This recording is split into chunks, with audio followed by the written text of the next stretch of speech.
غیبت کس کو کہتے ہیں؟ امام غزالی رحمۃ اللہ علیہ فرماتے ہیں کسی کا عیب بیان کرنا اور وہ عیب اس کے کپڑوں میں پایا جائے تب بھی آپ نے بیان کیا تو غیبت ہے۔ اگر وہ عیب اس کے اخلاق میں پایا جاتا تھا تو وہ بھی آپ نے اس کی پیٹھ کے پیچھے بیان کیا تب بھی غیبت ہے۔ اگر اس کے دینی معاملات میں وہ بات پائی جاتی تھی تو آپ کو چاہیے تھا دین کے اندر اگر کسی میں عیب پایا جائے تو یہاں اس کو تبلیغ کرنا چاہیے یا اس کے لیے دعا کرنا چاہیے۔ آپ کو پیٹھ کے پیچھے بیٹھ کے یہ ڈسکس کرنا کہ اس نے کبھی نماز نہیں پڑھی، پابندی سے روزہ نہیں رکھتا، اس کی تو اجازت ہی نہیں۔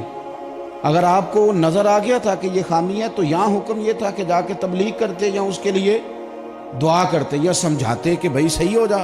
لیکن بیٹھ کے ہم نے عیب جوئی کی، کسی بھی جگہ بیٹھ کے کسی شخص کے عیب بیان کرنا اور پیٹھ کے پیچھے بیان کرنا یہ اس کی غیبت ہے۔ صحیح مسلم شریف میں حضرت ابو ہریرہ رضی اللہ تعالیٰ عنہ فرماتے ہیں کہ نبی پاک صلی اللہ تعالیٰ علیہ وسلم نے صحابہ سے فرمایا تم جانتے ہو غیبت کیا ہے؟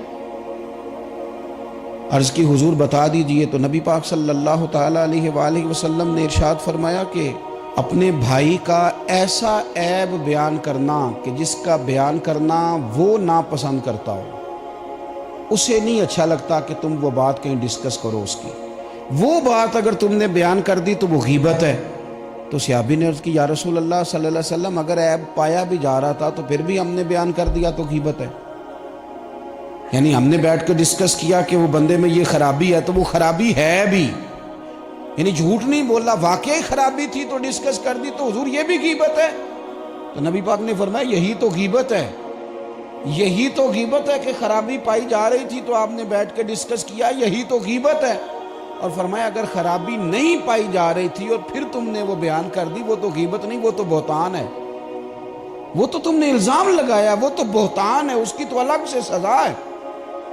غیبت کا معنی یہ ہے کہ کسی میں عیب پایا جاتا تھا، آپ نے وہ بیان کیا، آپ کو کس نے یہ اجازت دی تھی کہ آپ بیٹھ کے ڈسکس کریں؟ اور اگر آپ نے ڈسکس کیا تو میرے بھائی غور تو کریں، کسی چیز کو ڈسکس کرنے کے مقاصد ہوتے ہیں، کس مقصد کے لیے ڈسکس کیا، کیوں ڈسکس کیا؟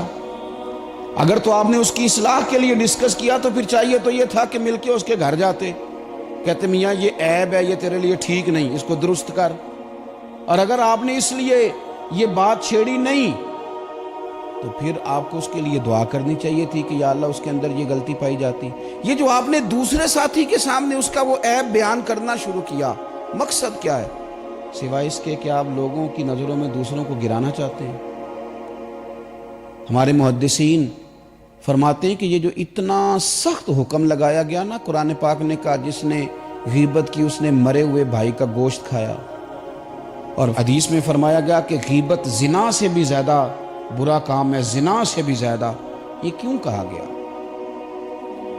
غیبت کی اتنی مذمت کیوں کی گئی؟ میرے نبی پاک علیہ السلام نے کعبے کی طرف دیکھ کے فرمایا تھا، ترمذی میں موجود ہے، فرمایا کعبے تیری بڑی عزت ہے پر میرے مومن کی عزت اللہ کی بارگاہ میں کعبے سے بھی زیادہ ہے۔ جس کی اتنی زیادہ عزت تھی، جس کا اتنا زیادہ اکرام تھا، رب کی نظر میں اتنی عزت تھی، اس کی تم نے عیب جوئی شروع کر دی، تم نے بیٹھ کر اس کی غیبتیں کی، تم نے اس کے بارے میں بڑے بڑے غلط فکرے بولے، دوسروں کو بھی دعوت دی۔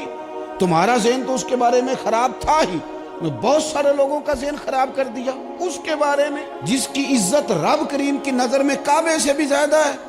اور حضور کی نظر میں کیا عزت ہے؟ میرے کریم محبوب نے فرمایا جس نے میرے مومن کو تکلیف دی اس نے مجھے تکلیف دی۔